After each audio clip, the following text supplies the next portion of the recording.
In terms of timing, I'm usually pretty chill about when I get my haircuts. But just a couple weeks ago, I looked at the calendar and I rushed to call my haircut place to book an appointment. The place I go to is usually not that busy, but no surprise, they're booked up full that week, and I had no choice but to drop everything I was doing, clear my calendar so I could wait my turn in the crowd and make sure to get my hair cut. The reason this was such an urgent matter was because it was coming up to be the Chinese New Year for me. And in my family and in many other families, one of the things we don't do is cut our hair during the first few days of the new year. So if you're going to get your hair cut, you're going to have to get it done before the new year begins.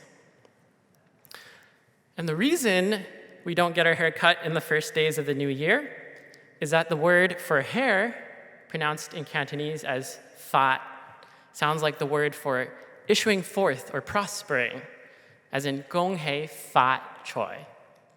Therefore, according to the tradition, we don't cut our hair at the start of the new year because doing so would symbolize cutting off our fortune for the year. So growing up, these sorts of traditions, these super intentional pieces of symbolic behavior, were really what defined Chinese New Year for me. On Chinese New Year's Eve, the symbolism kicked into full gear with the family reunion dinner, where we'd all sit down together to symbolize the togetherness of the family. My mom would create an amazing feast, the most important dinner of the year. There would be fish, yu, which symbolized having more than you need, yu. Our soup would have a special black moss called fat choi, because it sounded like striking it rich, fat choi. We'd have nothing sour, nothing bitter, and everyone would make sure to refill their rice bowls at least once to symbolize abundance. And perhaps most importantly, once we sat down, we couldn't get up until we were all done. As a family, we did things together. Then the next morning, New Year's Day, we would wear red to symbolize happiness and celebration. We'd eat rice cakes, like that one, called Nin Go, whose name sounds like the year rising up, Nin Go. My mom would lay out a beautiful spread of fruit, including tangerines, gut, which sounded like luck, gut, and mandarin oranges, gum, which sounded like gold, gum. We'd eat candied lotus seeds and other sweets to represent abundance and sweetness in the new year. And that was just the food, and some of the food at that. There were also decorations, gifts like the red envelopes, and a whole slew of greetings that all featured this magical well-wishing. So this one time every year, our lives would enter into this ultra-symbolic space where every object you touched and every word you said would reveal a delightful double meaning.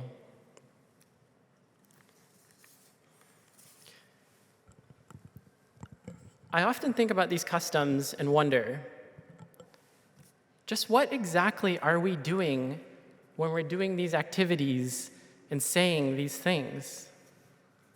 Because the flip side of this well-wishing is, what happens when things go wrong? What happens when you drop something, or flip the fish, or speak of inauspicious events, or accidentally get up from the table before everyone is done? Would bad things happen then? Would the year be ruined? I remember moments growing up when my uncle would carelessly talk about some misfortune on the news, and then my aunties would quickly chime in with a blessing for luck and profit to reverse the negativity.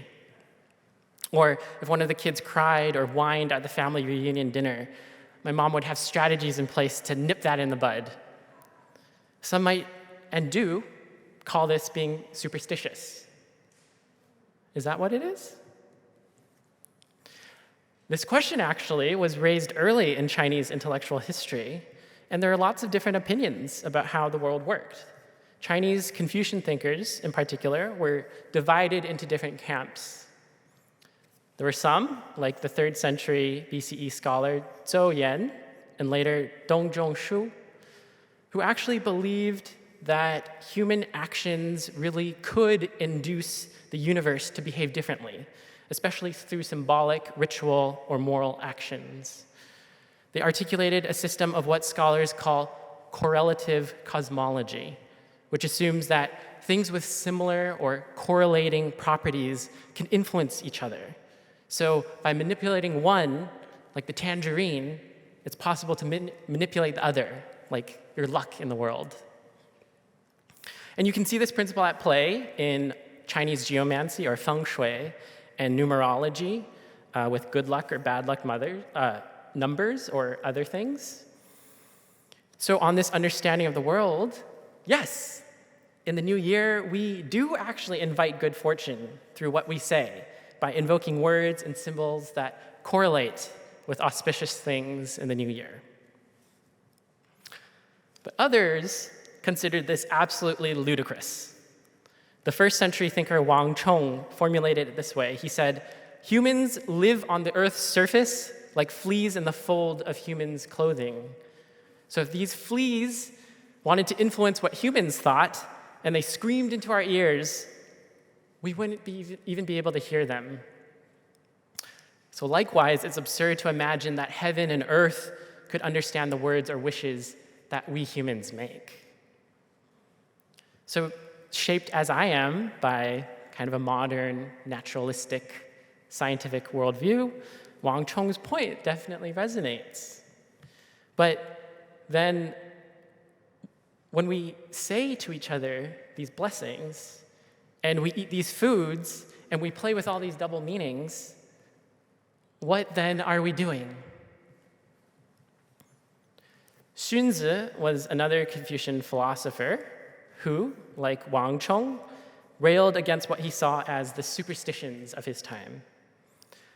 But he also thought that the practices and actions involving the ghosts and spirits were still important, not because they served the supernatural, but because the practices themselves served the people doing them. So in this Xunzian view, when we say something like, "Congratulations on sudden riches," it's not that we're trying to induce the universe to make the statement true. Rather, we're taking on what the anthropologist Michael Pewitt calls an as-if stance, acting as if it were so. So when we say, "Congratulations," we're saying, let's act as if we had a good year.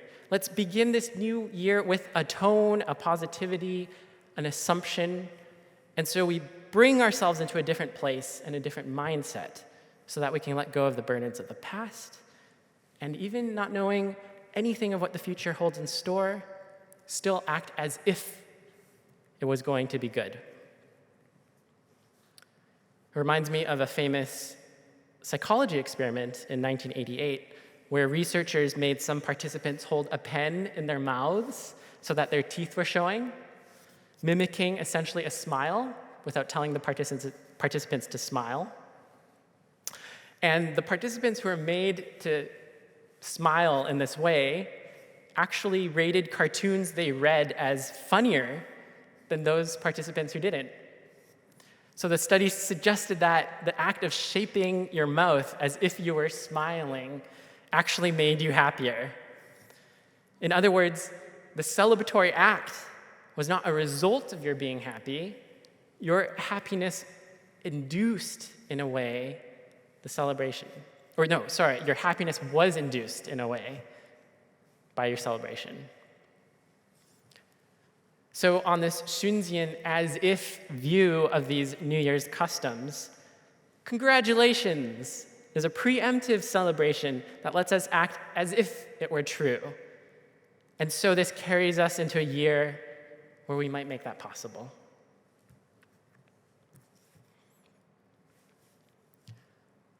I have to admit, the Xunzian way of looking at things really makes sense to me. If I'm going to participate in these customs at all, I might as well see it as a sort of practice in positive thinking. Positive thinking. Therein lies the rub. You might have picked up by now, too, but there are definitely resonances with the whole power of positive thinking self-help movement, emanating from the 50s with Norman Vincent Peale and really saturating our entire culture today.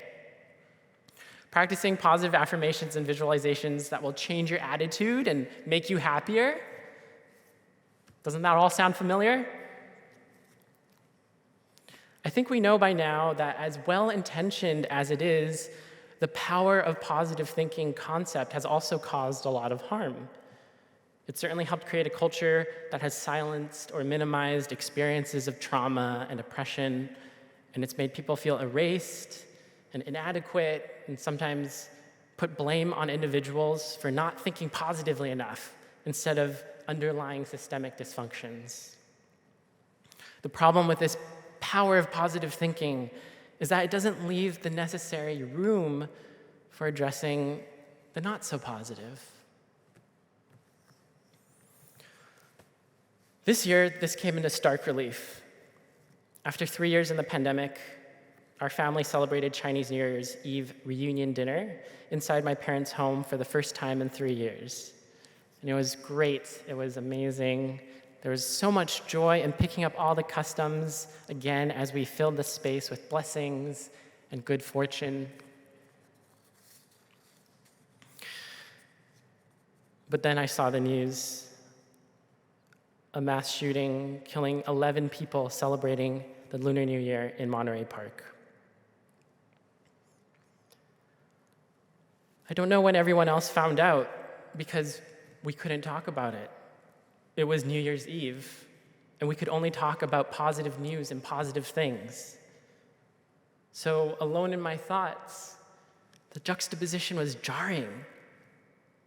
Here we were, doing these auspicious things, saying these auspicious things, when the most unimaginably horrific and inauspicious things were happening not so far away to people just like us, celebrating at the very same time, the very same thing we were. And there's nothing we could even say.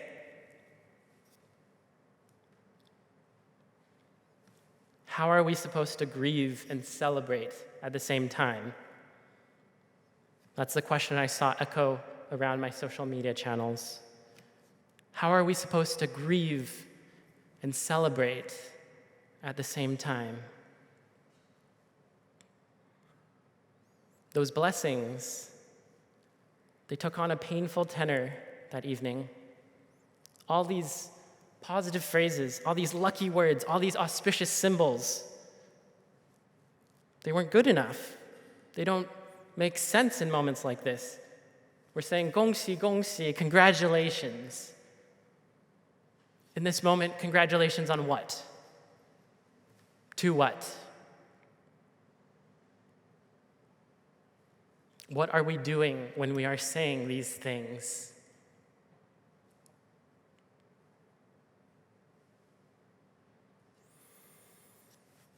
This question was laying heavily on my heart when I was doing a bit of research on this popular Chinese New Year song that goes, Gongxi Gongxi Gongxi ni ya, Gongxi Gongxi Gongxi ni.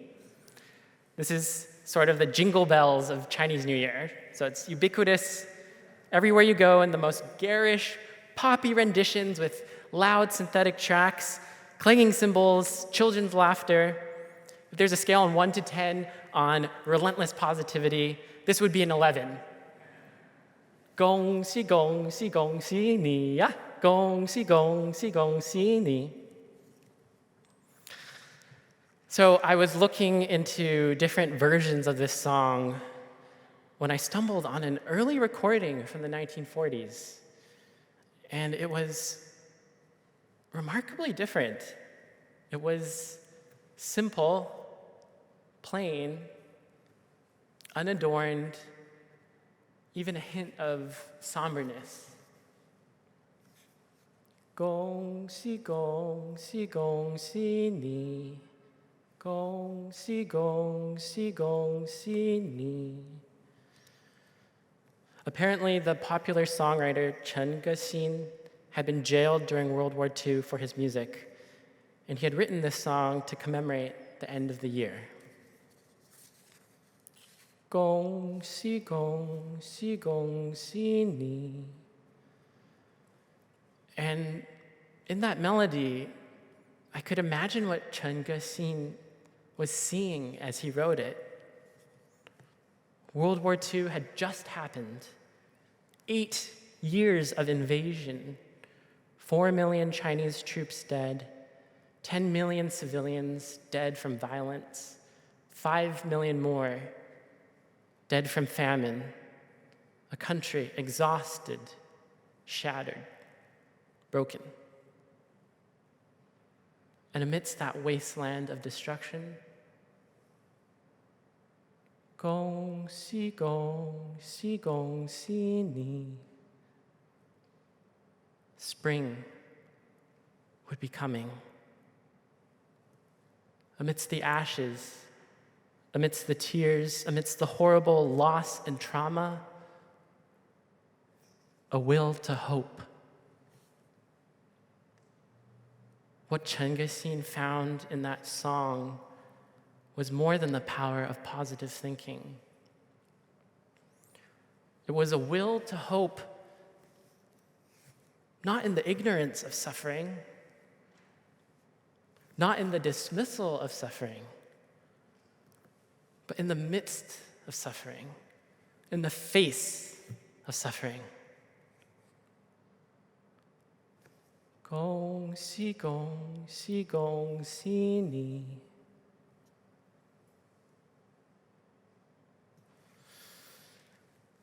This year, Lunar New Year happened about as early as it can get. So it's still full-on winter, still chilly outside, still cold for the most part. And it's winter for the Asian American community. A long winter of pain in our families and communities that forced desperate migration from imperialized ancestral homes. A long winter of anti-Asian violence and cruelty in this country that leave our community in fear and resolve.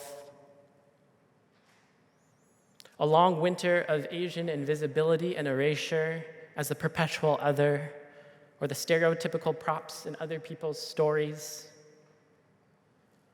A long winter of exclusion, of minimization, of loss, grief, hurting.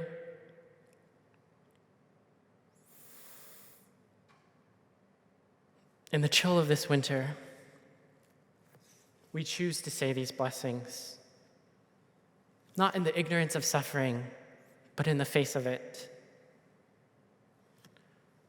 On this Lunar New Year, when I say Gongxi ni, I congratulate you on your strength. I congratulate you on your survival. I congratulate you on taking care of yourself, on making the best of wherever you are, on caring for those closest to you. When I say Gongxi ni, I congratulate you on your willingness to carry on. I congratulate you on your showing up. I congratulate you on your turn to community and your solidarity with those suffering everywhere. When I say Gongxi ni, I congratulate you on your fight for justice in the face of injustice. I congratulate you on your perseverance for truth in the face of forgetting. I congratulate you on your determination for recognition in the face of invisibility. I congratulate you on your pursuit of true peace in the face of violence. Out of this winter, I congratulate you on a new spring, a better spring, a fairer and more beautiful spring, where the bamboo reports peace and true security, where the flowers open to true abundance. Congratulations to you as we bring that spring into existence. Gongxi ni, and amen.